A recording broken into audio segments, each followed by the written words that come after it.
Salut à tous, que la paix soit avec vous, demeure sur vous et restez bénis. Donc du coup, alors j'ai fait une vidéo la dernière fois, je parlais un peu du fait que avant de s'occuper des autres, il faudrait qu'on sache s'occuper de nous-mêmes avant. Parce que avant de vouloir régler et aider les gens à régler leurs problèmes, il faudrait premièrement qu'on arrive nous-mêmes à régler nos propres problèmes. Avant de voir les défauts sur les autres, avant de voir tout ce qui ne va pas chez les autres, il faudrait premièrement qu'on apprenne à voir ce qui ne va pas chez nous et de régler ce qui ne va pas chez nous. Et ça, c'est quelque chose de capital pour notre marche chrétienne. Si nous ne passons pas par là, nous serons simplement des pharisiens qui jugeons le comportement d'autrui. Des personnes qui sont toujours là, prêts à juger les autres, prêts à rabaisser les autres, prêts à voir la paille qui est dans l'œil de son prochain, prêts à tout le temps extérioriser nos problèmes dans le comportement des gens. Au lieu de se regarder soi-même, de voir la poutre qui est dans notre œil, de comprendre que nous avons des problèmes, que nous devons les résoudre, nous avons des problèmes comportementaux, nous avons des problèmes qui ont besoin d'être traités, nous devons prendre le temps de nous analyser, de comprendre ce qui ne va pas dans notre vie, parce que entre ce que les gens disent en se disant chrétien, se disant être de Dieu, se disant pratiquer la vocation de Dieu, se disant être né de nouveau, être des créatures de Dieu, des fils et des filles de Dieu, se disant être des personnes qui ont Christ en eux. Et ben entre eux, dire tout cela, savoir tout cela de manière théologique, théorique, et le comportement qu'on voit à travers toutes ces personnes, ainsi que moi-même, on voit qu'il y a une marge énorme, une sacrée marge. Et c'est cette marge qu'on doit s'occuper. Cette marge que nous avons chacun d'entre nous dans ce qu'on peut lire dans la Bible et dans ce que nous faisons chaque jour. Cette marge, c'est cette marge que nous devons traiter. Pas la marge de ton prochain, pas la marge de ton voisin, pas la marge de Pierre-Paul Jacques, mais ta marge à toi. Cette marge qui est la différence entre ce que la Bible dit que tu es et ce que tu es vraiment, réellement, chaque jour dans ton comportement. Donc, ensuite, je tiens à dire qu'il y a des circonstances, des événements où des gens vous demandent de l'aide. Dans ces cas-là, si des personnes vous demandent de l'aide, dans la sagesse, il est important de consulter le Seigneur pour pouvoir savoir comment aider cette personne en sachant que vous n'êtes pas digne d'aider qui que ce soit sur terre, puisque vous-même, vous ne savez pas comment vous aider. Donc du coup, il est important de consulter le Seigneur et de donner ou d'agir seulement ce que le Seigneur vous donne de faire, simplement.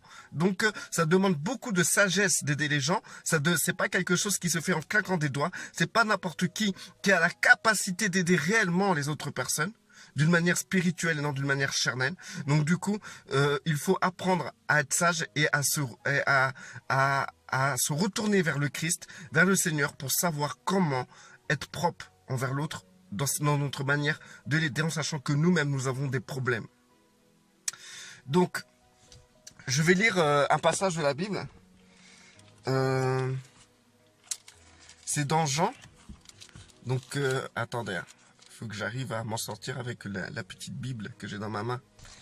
C'est pratique, je trouve, parce que je peux l'emporter partout.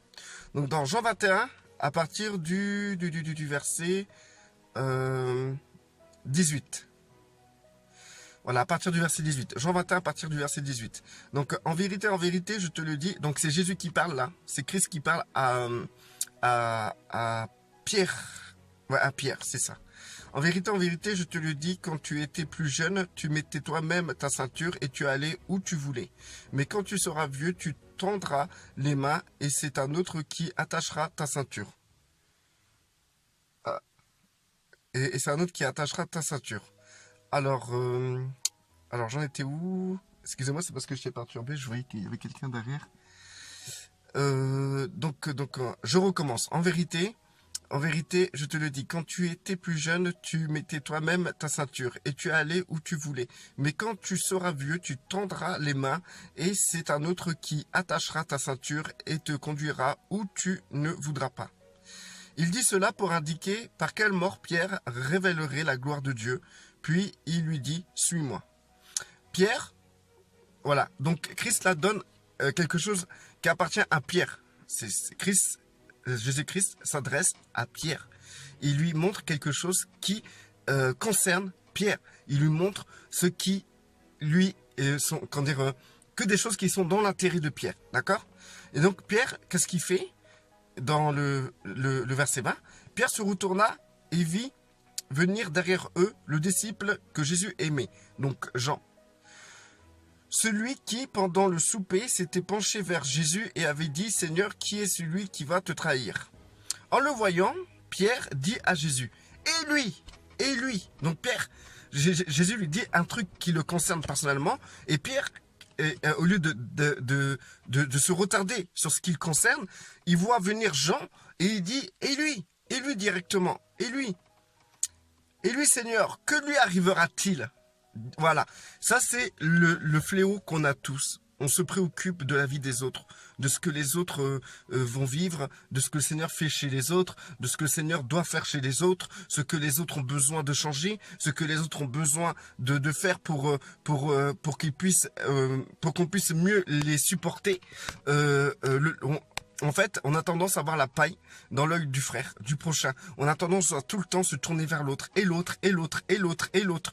On se tourne jamais vers soi-même. Et c'est ça qui est le problème. C'est ça. Moi, j'ai beau voir des frères et des sœurs, j'ai beau voir des personnes même qui sont pendant des années dans la chrétienté, et ben, ils ont tous le même problème.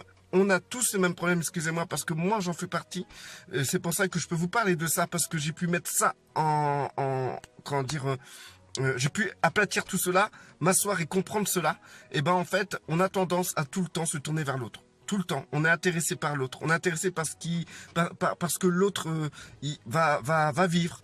Ce que l'autre il a comme matériel, comme réussite sociale, professionnelle, économique, l'autre qui connaît mieux la Bible que nous, l'autre qui va aller évangéliser, l'autre qui va aller prêcher, l'autre qui fait ça. On est tout le temps en train de regarder l'autre qui pêche, l'autre qui fume la cigarette, l'autre qui boit, l'autre qui trompe sa femme. On est tout le temps en train de se tourner vers l'autre. Et ça, c'est un problème. C'est un problème parce que en vérité, dans ce problème-là, c'est que vous voyez pas vous-même, votre problème à vous. Vous voyez pas comment vous êtes réellement. Vous voyez pas l'énorme problème que vous êtes.